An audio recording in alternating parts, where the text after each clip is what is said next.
অধিকাংশ কওমি হাফিজিয়া মাদ্রাসায় ছাত্র ছাত্রীদের আলিয়া মাদ্রাসা সম্পর্কে জঘন্য ভ্রান্ত শিক্ষা দেওয়া হয়, পরনিন্দা চর্চা করা হয়, অথচ জেনারেল শিক্ষা ব্যবস্থা সম্পর্কে কোনো কথা বলেন না। তাহলে কি আমরা কোন পথে যাব এবং তাদের সম্পর্কে আমাদের কি বিশ্বাস রাখা হবে? ভাইরা আমার, কওমি আলিয়া এই দুই প্রতিষ্ঠানই ইসলামের প্রতিষ্ঠান। একটাকে আরেকটার শত্রু মনে করা এটা অজ্ঞানতা। এটা কি? একসময় এদেশে আলিয়া মাদ্রাসাই ছিল বেশি, বরং আলিয়া মাদ্রাসাই ছিল এক সময়। আলিয়া মাদ্রাসা থেকে অনেক বড় বড় আলেম তৈরি হয়েছেন।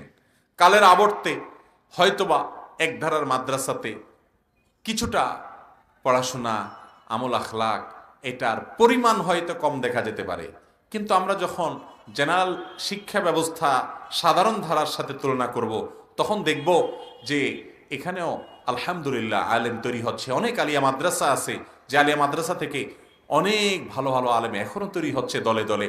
আবার কওমি মাদ্রাসাও কালের আবর্তে সব সময় যে এর ধার, এর যে ঐতিহ্য, এর আমলি পরিবেশ, পড়াশোনা সবসময় যে একরকম থাকবে তা নয়। অবস্থার অবনতি, ভালো মন্দ বিভিন্ন সময় আল্লাহ তাআলা কাকে দিয়ে কতক্ষণ কতটুকু কাজ নেবেন সেটা আল্লাহ ভালো জানেন।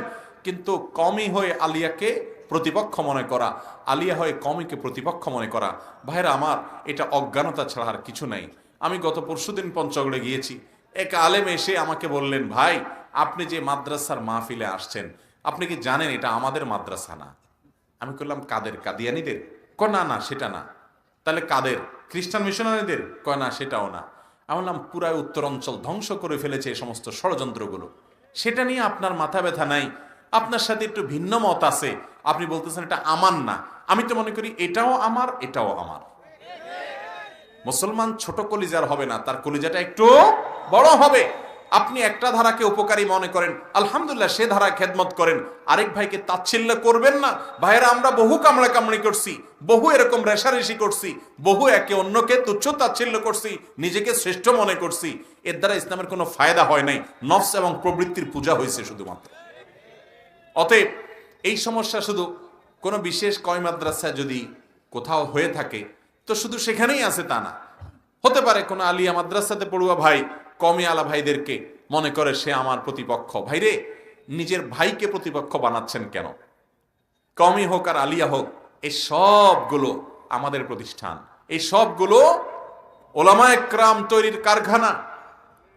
আমরা কোনোটা নিয়ে গর্ব করার সুযোগ নাই। আল্লাহ তাআলা আপনাকে নিয়ে আজ বেশি কাজ নিচ্ছে, কালকে আল্লাহ না করুক আরেকজনকে নিয়ে আল্লাহ কাজ নিতে পারেন। আল্লাহ কখন কার কাছ থেকে কাজ নিবেন এটা আল্লাহর ফয়সালা, ঠিক না ভাই? ঠিক। অতএব আমরা ব্যক্তিগত ভাবে এসব নিয়ে রেশারেশি করবেন। এলাকাতে আলিয়া এবং কওমি মাদ্রাসা, আলিয়া মাদ্রাসার ভাইয়েরা কওমিতে যাবেন, তাদের প্রোগ্রামে যাবেন, কওমি মাদ্রাসার ভাইয়েরা আলিয়া মাদ্রাসার প্রোগ্রামে আসবেন, একে অন্যকে সহযোগিতা করবেন, কারণ আমরা সবাই আল্লাহর জন্য একে অন্যকে ভালোবাসবো। তাআবানু আলাল বিররি ওয়াত তাকওয়া, আল্লাহ বলেছেন ভালো এবং তাকওয়ার কাজে একে অন্যের সহযোগী হও। আর শয়তান আমাদেরকে প্রতিপক্ষ বানায় রাখছে, ঠিক না ভাই? ঠিক। আমাদের সামনে যে চ্যালেঞ্জগুলো আছে, ওই চ্যালেঞ্জগুলো যদি আমরা জানতাম তাহলে এই রেশারেশি করতাম।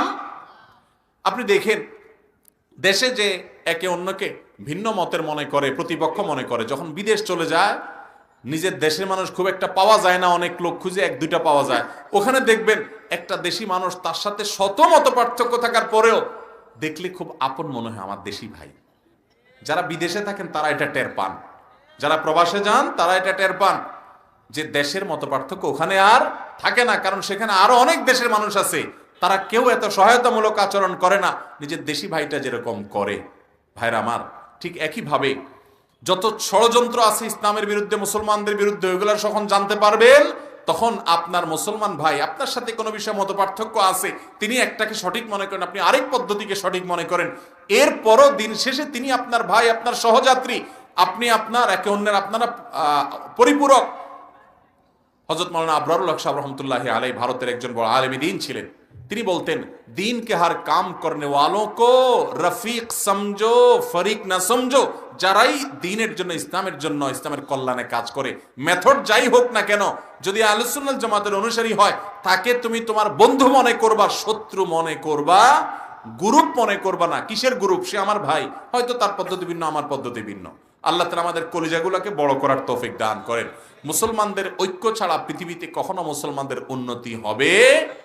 অতএব বিভেদ এবং পার্থক্য, বিশেষ করে শত্রুতা বিদ্বেষের প্রাচীরকে ভেঙে গুড়িয়ে চুরমার করে দিতে হবে।